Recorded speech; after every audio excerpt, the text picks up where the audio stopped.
इतने आप भी क्वेश्चन पढ़ लो, ठीक है? हाँ, शायद अब ठीक है।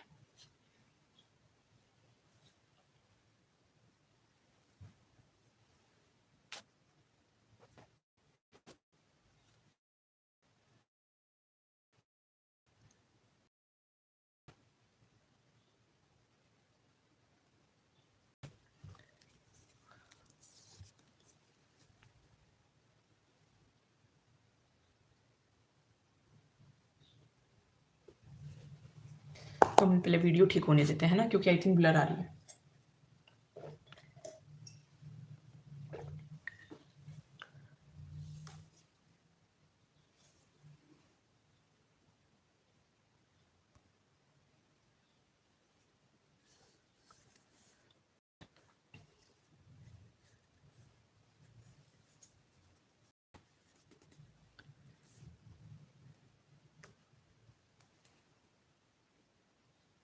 चलिए, now see, Ananya, Bhavi and Chandni were partners in a firm with capital of rupees 3 lakh, 2 lakh and 1 lakh। ये इनका कैपिटल गिवन है।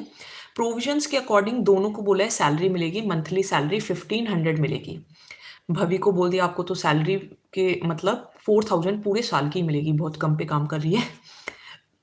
प्रॉफिट 80,000 हो गया और डिस्ट्रीब्यूट कर दिया गया, और ये इनको सैलरी नहीं मिली, समझ गए?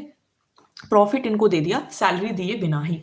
तो अब बोल रहे हैं कि आप मतलब विदाउट इसको ज़्यादा छेड़छाड़ करे बिना आप एक ऐसी एडजस्टमेंट एंट्री पास कर दो कि अकाउंट्स में ज़्यादा छेड़छाड़ ना करनी पड़े, और जिससे पैसा लेना है उससे पैसा ले लिया जाए और जिसको पैसा देना है उसको दे दिया जाए। तो फिर इस टाइप के क्वेश्चंस कहलाते हैं टेबल शोइंग एडजस्टमेंट। अब आपको इस क्वेश्चन में क्या करना है, जो पार्टनर्स का बनता है पैसा है ना, जो पार्टनर्स को मिलना है वो तो आपको करना है क्रेडिट, मतलब पी एंड एल। आप पार्टनर्स कैपिटल अकाउंट याद रखो, पार्टनर्स कैपिटल अकाउंट याद रखो। तो जो पार्टनर्स का बनता है यानी कि जो पार्टनर्स की क्रेडिट साइड में आता था वो तो करना है क्रेडिट, और जो पार्टनर्स की डेबिट साइड में आता था वो करना है डेबिट, ठीक है? ये रूल है। क्रेडिट साइड में क्या क्या आता था, वो बैलेंस आता था, याद हो तो, एस सैलरी आती थी, कमीशन आता था, इंटरेस्ट ऑन कैपिटल आता था, और क्या आता था, रिजर्व। रिजर्व हम यहाँ पे नहीं लेते हैं। और यहाँ पे क्या आता था, ड्राइंग्स और इंटरेस्ट ऑन ड्राइंग्स, ठीक है? लेकिन इसको भी कब क्रेडिट करना है कब डेबिट करना है, तो एक क्वेश्चन ऐसा भी आता है जहाँ पे उल्टा भी होता है, वो भी आपको बताती हूँ। अब देखो क्या करना है, इसको अनन्या और चांदनी को सैलरी नहीं मिली तो इनको सैलरी क्रेडिट होनी चाहिए, 1500 दोनों को मिलनी चाहिए। तो हमने यहाँ पे लिख लिया पर्टिकुलर्स, यहाँ लिख लिया अनन्या, यहाँ लिख लिया भवि, यहाँ लिख लिया चांदनी, और यहाँ लिख लिया हमने टोटल लिख लिया। अब इसके बाद देखो सैलरी इनको मिलनी चाहिए, है ना? नहीं मिली ना बेचारों को तो चाहिए, तो इसको कितनी मिलनी चाहिए, 1500 इंटू में 12। चांदनी को भी 1500 इंटू में 12, यानी कि 18,000 रुपये से मिलने चाहिए, 18,000 रुपये से मिलने चाहिए। भवि को तो पूरे साल के 4,000 बोले हैं तो 4,000 ही मिलेंगे, तो 4,000।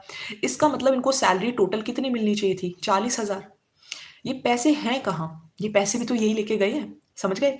जो प्रॉफिट ये लोग लेके गए 80,000 रुपये, तो इसी में ही तो है वो 40,000 रुपये भी। भाई आप समझो ना, मैंने 80,000 रुपये में से पहले 40,000 रुपये कट करने थे और फिर इनको 40,000 बटने थे, लेकिन इनको मैंने पूरे 80,000 ही बांटे, तो 40,000 भी तो इनके पास ही गए हैं। तो जो इनसे हमें वापस मंगाना है वो क्या हो जाएगा, डेबिट।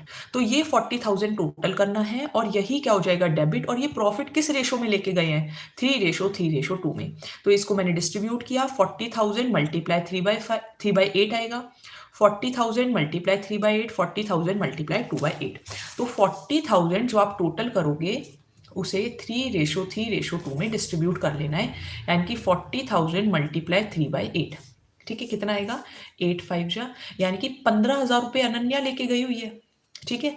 सिमिलरली भाई ये भवि का भी इतना ही है, तो भव्य भी 15,000 लेके गई है। चांदनी थोड़े से कम लेके गई है, वो 2 लेके गई है, तो वो 40,000 पर 2/8 लेके गई है, तो 8 5 जा, तो वो कितने पैसे लेके गई है, 10,000।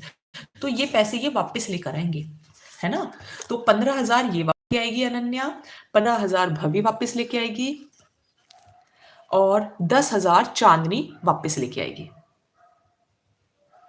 तो हमारे पास 40,000 रुपये हो जाएंगे। अब देखो क्रेडिट साइड और डेबिट साइड, एक बार ये थोड़ा सा क्या होता है, वीडियो है ना, जैसे ही थोड़ा सा पीछे बुक के लग जाती है तो ब्लर हो जाती है।